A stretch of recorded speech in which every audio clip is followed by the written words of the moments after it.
Hello, Stephen Frears. Hiya. How are you? Still alive. You're doing a junket, which is not your favorite thing in the world. Spotted. You're in the United States. You're in Los I'm in Angeles. the country of Donald Trump. Yeah. It's horrifying, I know. But your movie... No, you're sorting it out. You'll sort it out. We got caught. You did. I think you give us a good example We of got how caught. important it is to go to the polls. You'll sort it out. We will. We're terrified, if anything. So the movie that I just saw this week, your latest movie, is a nice escape from all of this. I hope so. And that's what's so much fun about it. Of course. Because you're escaping into this very immersive world where you're recreating old New York and with all Men the in bells and tuxedos. whistles. Men in tuxedos, women in evening gowns. And you go to town, by the way, on the costumes for Meryl Apparently. Streep. No, I've heard. Could you give me a little taste of how you and Meryl created this character together? I said to her, you know you're playing Margaret Dumont. You know what I mean? From the Marx And Brothers Meryl movies. said, absolutely. And that was really the end of it. I don't remember a conversation after that. That tells you everything. Yes. She's a battle axe, in Yes, other words, absolutely. with an enormous front. And somehow able to deal with Groucho. Yes. And Meryl was talking about it last night. She and Consolata used to go off and just muck about, as far as I could tell. And Going to vintage stores. they were just whatever. Don't imagine I was consulted, but they would come back and she would look wonderful. So you made the decision that she would be big, Yeah.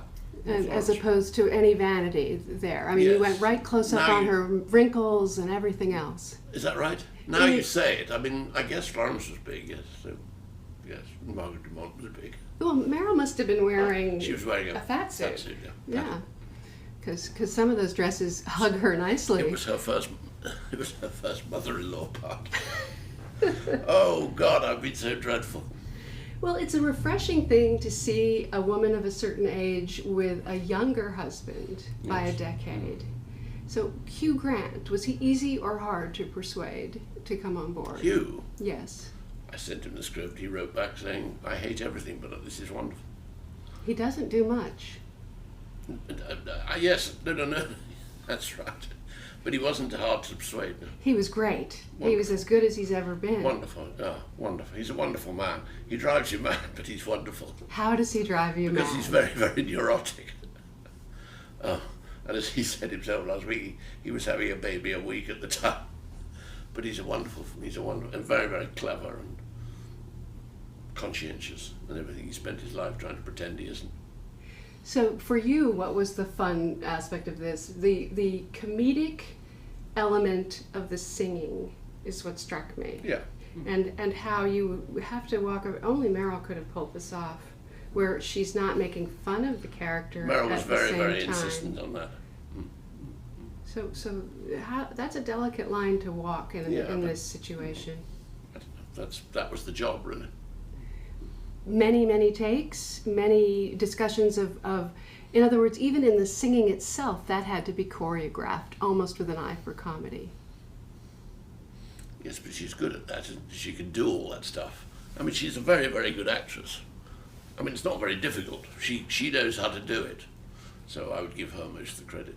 The singing part, I thought, must have been difficult, to sing badly No, on no, purpose. no. You can only sing badly if you're a good singer, and Meryl is a very good singer, so she's had a head start. Exactly. And she did her work in New York, she got a coach. When she came to London, she knew how to do it. And also Meryl, she just gets up and does it. She can transform herself very, very quickly into the character she's playing. So there weren't sort of hours of discussion or anything like that. So in the development phase, what was the thing that attracted you to this? Oh, the script was very, very good. I mean, the script is more or less what we've shot. And then I heard, they sent me the links to YouTube. I heard Florence on YouTube. Well, I was a pushover. No one had. So what was your reaction? Were you just laughing your head off? You laugh, and she touches you. It is both inherently ridiculous and courageous at the same time. But she had what you did. Well, I shouldn't give it away. There's a thing that you do No, I'm not going to give it away. At the end, you figure out something very important. There's a twist which I will not give away. Oh, I see. I have to save it. Because she thinks she's an incredibly good singer. Who knows what was going on in her? I don't know what was going on in her head.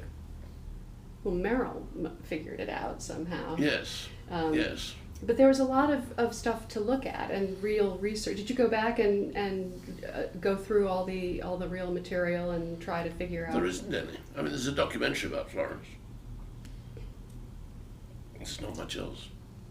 So it's mainly imagination. And the writer had done his work. I mean, the film we made is more or less what he wrote. Was it an easy film to get made? Yes. Nobody had as soon as Meryl was on board. Yes. And you. And Hugh, yeah. And you. Thank you. No, still. It wasn't. It was a very good script and a very good project. So what about back to the original subject? We've talked about this before. You prefer to work as far away from Hollywood as possible. Well, I remember coming here to make The Grifters. I had a wonderful time. I don't get asked to make films in Los Angeles a great deal, but when I did make The Grifters, it was good. I mean, I've always had a good time, so I have no complaints. Hero? Well, it was very, very interesting. I discovered what my mistakes were. Which were? I used to sit there and, I'm cheap. I can make films very fast, and I'm quick on my feet and, quick-witted. It took 100 days to shoot The Hero. And afterwards I thought, oh, I see, if I'd said to the studio, I'll make this, but I'll only make it in 50 days. Every day over 50, you pay me a fortune. So I would have created incentive to keep the... I don't know why it took 100 days to shoot. I would have been better working faster. So you learned that? I learned that, yeah. I didn't know it at the time. But there was a time when you felt pretty strongly about not working within the studio system. Well, it was when I got into trouble. I'd had a good ride, and then suddenly I made a proper studio film. And it was like making a film in a sort of circus, and very, very public, and I wasn't ready for that.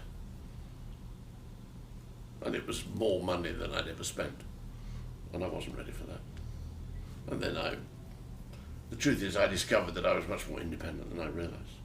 So I retreated backwards. I thought I'd be good at it, but I was catastrophic. You're not alone in terms of No. that. No, absolutely. It's a thing that's... I love Dustin. He could do it. And of course you come to admire those people. At that time, Bruce Willis would do it 3 times a year. And you just thought, I really take my hat off to this guy. He can go up there and stand there and entertain the audience. And Dustin taught me an enormous amount about all of that. So I was glad I'd seen it. So have you been tempted at all by the idea of working in theater, working in television? You've been doing... I'd work in television if I can't get into television. What do you mean you can't get into television? I'd go there like a shot. I can see that the interesting material in the last few years is... all I want is good material. I don't think I should work in the theatre because I don't think I have any talent for it, but it's interesting material, and American TV seems to have been very, very good at that.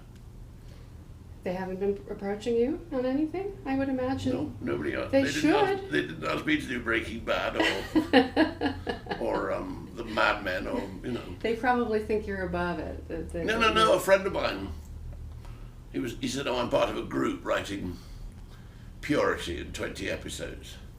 I said, "Oh my God, I'm a dinosaur." Well, some of the stuff that Stephen Knight is doing is really interesting. Yeah, you must have seen some Peaky I Blinders. hear Peaky Blinders. They never asked me to do that. There you are. And I made his first film. No.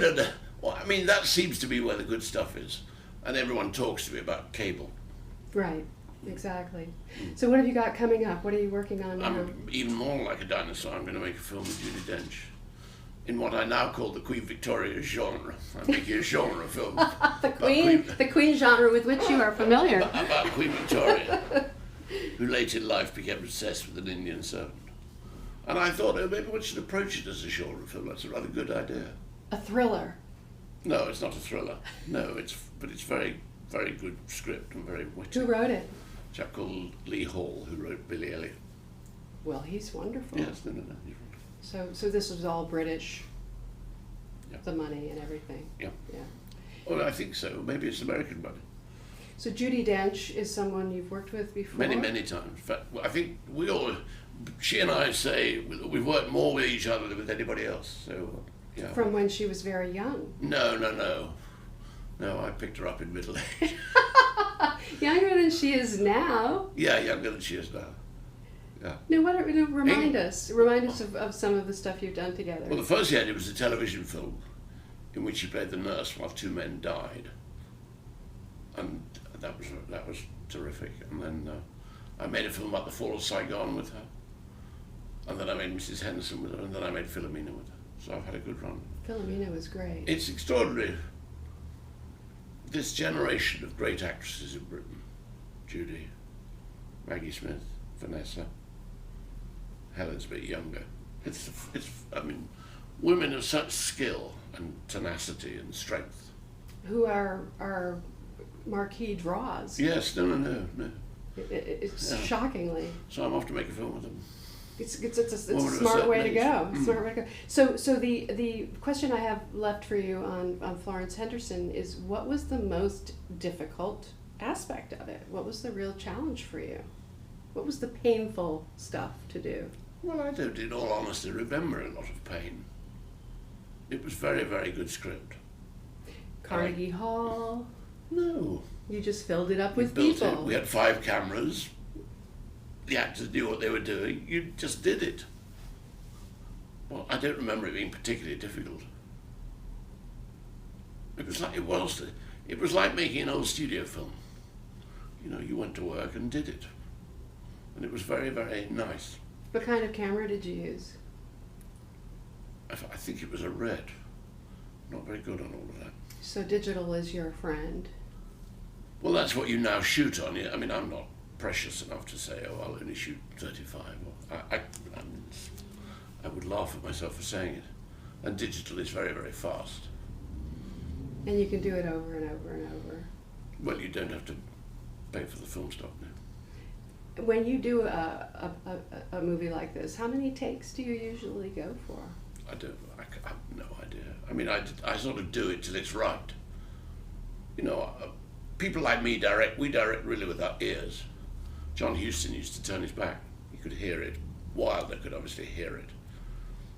Alan Bennett used to lie under the table. You can hear when it's right. So it's not so much about how it looks as how it sounds? I mean, clearly a film like this is largely dominated by dialogue, and the dialogue is very, very good. So was, The Apartment. So it's, I mean, I can see it's rather unfashionable to make films about using dialogue, but nothing I can do. I think there are a lot of people who welcome this and look forward to it. There's nothing I can do about that. You know that the people who go to the movies, who go to the theaters, are our age. Well, I hope so. No, they're not. They're kids on Friday nights. That's a mythology. Those are the people who go to see Suicide Squad. Yes, and see all the blockbusters. I understand the way the world works. But the art house, that whole thing. Yeah. It's the older seniors who go. But it's like swimming against the tide. But then nothing new there.